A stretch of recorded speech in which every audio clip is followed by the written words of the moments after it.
Okay, good morning, Miss Gomez. Good morning, Miss Tiano.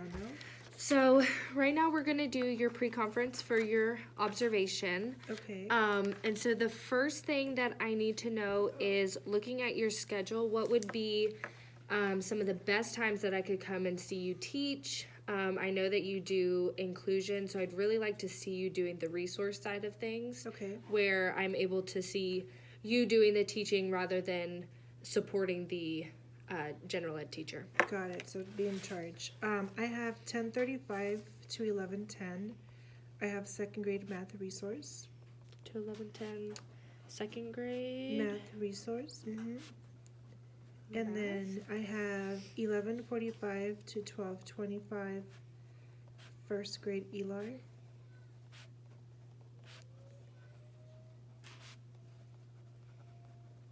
And Okay. 12:25 to 1:15 is second grade ELAR.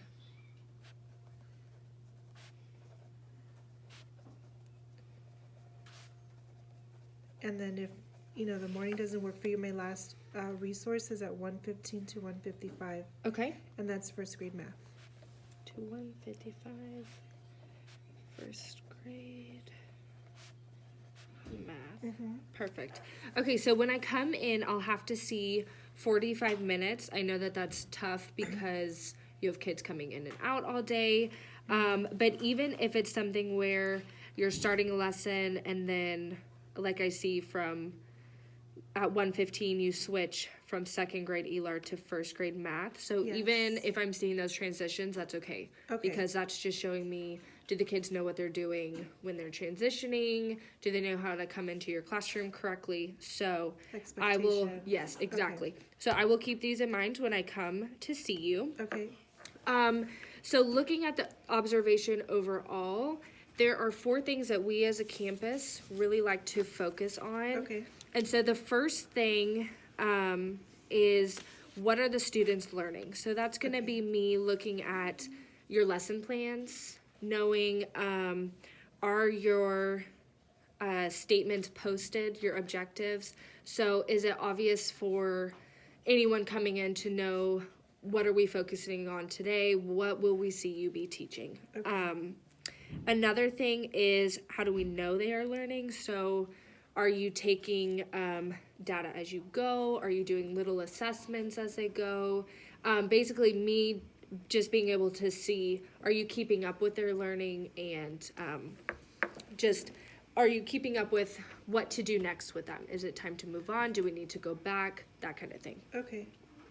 The third thing is, if they are not learning, what are you working on to get them to where they need to be? So, Okay. if you do a lesson, I know that you're working with special ed students, and so sometimes they aren't learning at that pace as our general ed students are. So what are you doing to help supply getting them there? Okay. And then the last thing is, how are you expanding? If the students are getting to, the objective of the lesson and they're getting it, how are you expanding on it? So if you're doing a story, are you just asking more questions to build on that comprehension and all of that? Okay. I do have a few questions for Okay. you about the statements and the objectives posted.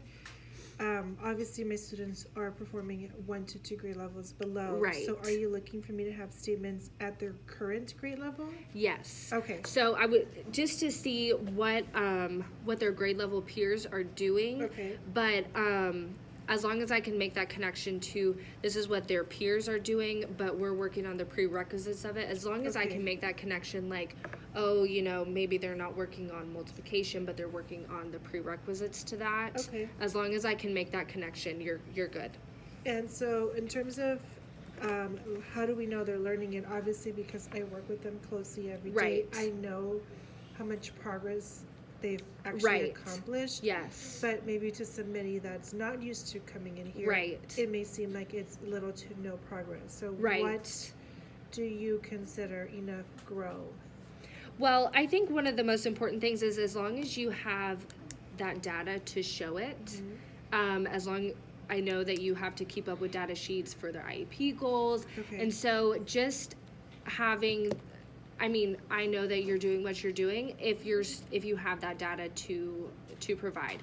And so it could be something that following the lesson, you could give me, oh, we did this assessment and here's how they did. And maybe Okay. you had done one prior to the lesson. And so maybe it's not a ton of growth, but keeping in mind that you are working with that special population. Yes, especially because every little bit of growth is a huge Right. accomplishment. Exactly. with them. Exactly. Yes. Yes, definitely. Okay. So before I come in, are there any special circumstances? Is there anything that I need to kind of keep my eye out, know beforehand? Any behaviors, anything kind of like that? In terms of behaviors, some of my students are very hyperactive. Okay. That's, one of the reasons why they're qualified for their services. So they're extremely active. Okay. So just keep in mind that it's not, that they may need to be moving and Okay. wiggling around. Right. But they're doing their work, and to me that's okay. Okay. Because it's out of their control. Right. Yeah. So, Sometimes they need that kinesthetic, up moving, that kind of thing. so, Okay. Just be aware that there may be some kids that are moving around. Okay. And they're very active. So Okay. again, that's just part of, They're okay. yes. Sounds good. In terms of other concerns other concerns to look out for, just one of my students is very shy, Okay. especially when she's not used to, and like the person. Unfamiliar. Okay. Unfamiliar Okay. faculty. So just be aware that if you ask her questions, she just may not answer you. Okay. And that again is because she's just extremely shy. Okay. Not because she She do- doesn't know right, or okay. whatnot. So Okay. definitely Perfect. I think that's what you should Okay. look out for. Alrighty. Well, I think I have everything, and so I will be stopping by at some point next week. It'll be in one of these time frames, so I will see you then. Okay. Thank See you. then. You're welcome.